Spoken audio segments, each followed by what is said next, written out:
Bem, meus irmãos, estamos com essa aula aqui encerrando a nossa matéria pneumatologia, né? Falamos aí umas 15 aulas mais ou menos. Claro que não vamos esgotar assunto, né? Nem quem somos nós para esgotar assunto. Estamos apenas dando algumas dicas, algumas orientações, explicando algumas coisinhas básicas sobre a pneumatologia, né? Usando aqui o grego, concordância grega, Bíblia mais antiga, Novo Testamento grego, tentando compreender e facilitar algumas coisas para os irmãos. Hoje, na nossa última aula de pneumatologia, vamos falar sobre as línguas, dom de línguas, variedade de línguas. A gente que é pentecostal, e eu sou pentecostal há muitos anos, fui batizado com o Espírito Santo, tinha 11 anos, né?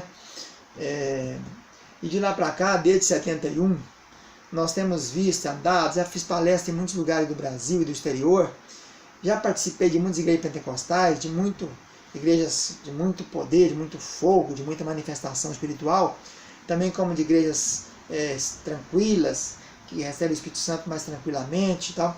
A gente vê muitas coisas aí que nós queremos hoje falar aqui um pouquinho sobre isso, uma desmistificação desse dom de variedade de língua. Primeira coisa que a palavra diz aqui no original, no grego aqui, ó, que o dom e a outro é geneglosson. Genealogia, gene, né? O que significa essa palavra gene, né? Genos. Vem de geração, de linhagem, de família, vamos ver aqui bem claramente, aqui na Bíblia de Estudo, nós temos aqui, para você entender, variedade, olha lá, ó. Eu clico aqui, vai aparecer no Strong, olha lá, ó. Parente, família, prole, raça, tribo, nação, nacionalidade, agregado, tudo isso é genos, no Strong 1085. Então, variedade é uma das palavras que foi usada aqui para isso. Ela ocorre 20 vezes no grego, essa palavra genos. Começa lá por sorte em Mateus 13, depois Marcos fala de nação e de gênero em Marcos. Em Atos nós temos aí 1, 2, 3, 4, 5, 6, 7, 8, 9, 10 ocorrências da palavra genos. E aparece como natural, Priscila e Ácar natural do ponto, quer dizer, nativo do ponto, linhagem, natural, linhagem. Então em Atos aparece linhagem natural. 1 Coríntios 12, 10, gêneros de línguas, né? Esse que nós vemos aqui agora, né? 12, 28, governo, gêneros de língua. E 14, 1 Coríntios 14, 10, tantos gêneros de vozes. 2 Coríntios 11, nação. Gálatas 1,14, nação. Filipenses 3,5, linhagem. 1 Pedro 2,9, linhagem. Apocalipse 22,16, linhagem. Então vocês estão vendo aí que a palavra gêneros, ela quer dizer variedade, linhagem, quer dizer variedade de tipos, né? Famílias. Até no Mateus também significa casta, né? Então dá para entender que é uma variedade. Variedade é o quê, irmãos? Vamos pensar que vou te convidar para comer lá em casa, uma variedade de comida. Apresenta você lá arroz, feijão e carne, né? Uma carne só. E aí eu vou poder dizer para os outros que eu oferecia você variedade de carne? Não, só tinha um tipo de carne. Ou se eu falar, olha aqui, tem carne de peixe, carne de porco, carne de boi, carne de frango, carne de coelho, carne de cervo, carne de cobra, carne de tatu. Aí é variedade de carne, não é isso? Então o povo anda confundindo muito. A gente observa que essas manifestações do Espírito Santo através de outras línguas, e nós não estamos aqui para julgar ninguém, nem somos capazes disso, a pessoa está realmente espiritual, está sentindo, não é coisa do maligno, não, é coisa espiritual. Mas parece que falta um pouco de fé, a pessoa recebe aquele dom com um vocabuláriozinho da língua estranha, da língua que não é estranha, da língua extraordinária, na língua, variedade de língua, e não desenvolve, não é? Fica só naquilo. Às vezes é a mesma sílaba, o mesmo conjunto de palavras.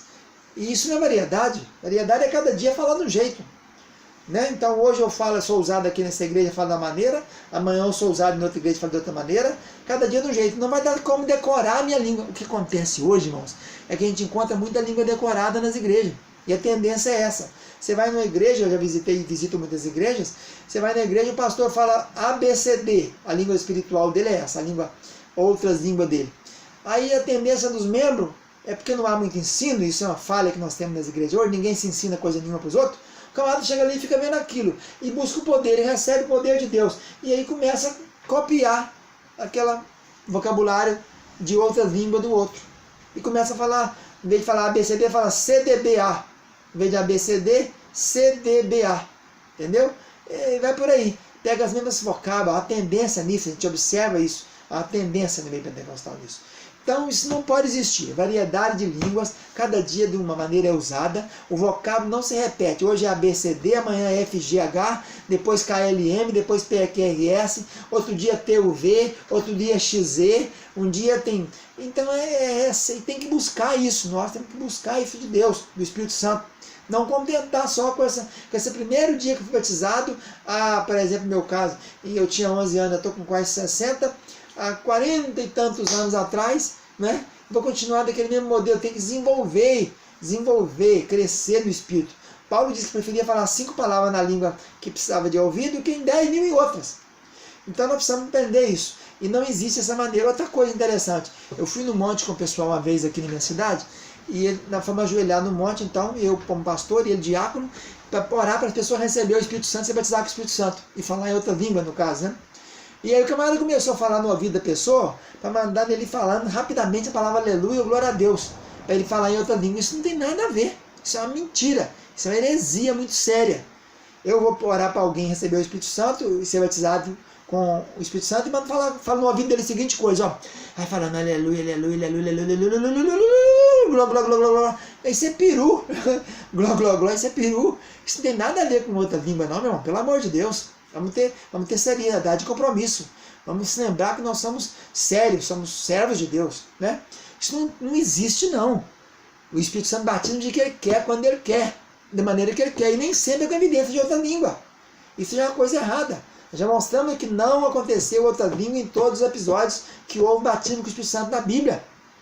Jesus foi batizado e não falou em língua naquela hora. Paulo foi batizado e a gente não encontra falando em língua em lugar nenhum. Mas ele cita lá que ele falava em línguas. Ele fala. Pedro não diz em lugar nenhum que ele falou em línguas. Simão, Judas Tadeu, Bartolomeu, Natanael, Tiago de Alfeu, Tiago, irmão de Tiago e João, André. Não cita. E eles tinham o Espírito Santo de Jesus, não cita em lugar nenhum que ele falou. Jesus passou a falar em outra língua. Não. Ele comoveu, até chorou. Mas não disse que ele falou em outra língua. Mas com certeza ele falava. Com certeza. Não quer dizer que ele não falava também não. Ele falava, era usado com poder e tudo. Mas não é obrigatório. Não tem essa obrigatoriedade. Isso não está nos textos que nós mostramos. 4 episódios nós apresentamos, 3 falou que falaram língua e profetizaram. Mostrando que também não é só língua, profetizaram também. Como no Velho Testamento também, quando recebia o Espírito Santo, profetizavam. Vários profetizaram, inclusive Saul, né? Mas não é obrigatório pela Bíblia Sagrada, estamos estudando Bíblia. Não estamos estudando aqui dogma de igreja nenhuma, não. Estudando Bíblia. Pelo estudo bíblico, você está vendo que nem todos aconteceram esses fatos. Não aconteceram de falar em outras línguas, né? E nós então entendemos que não existe isso aí, de falar no ouvido da pessoa para ele falando rapidamente glória, glória, glória, glória, glória, glória, glória, glória, glória, glória. Isso não tem cabimento nenhum. Tem misericórdia, irmãos. E nem podemos mandar falar aleluia, aleluia, aleluia, aleluia, aleluia, aleluia. Não tem nada disso. E precisava ser concedido. Nossa tarefa é orar. E impôs-lhe as mãos e orou.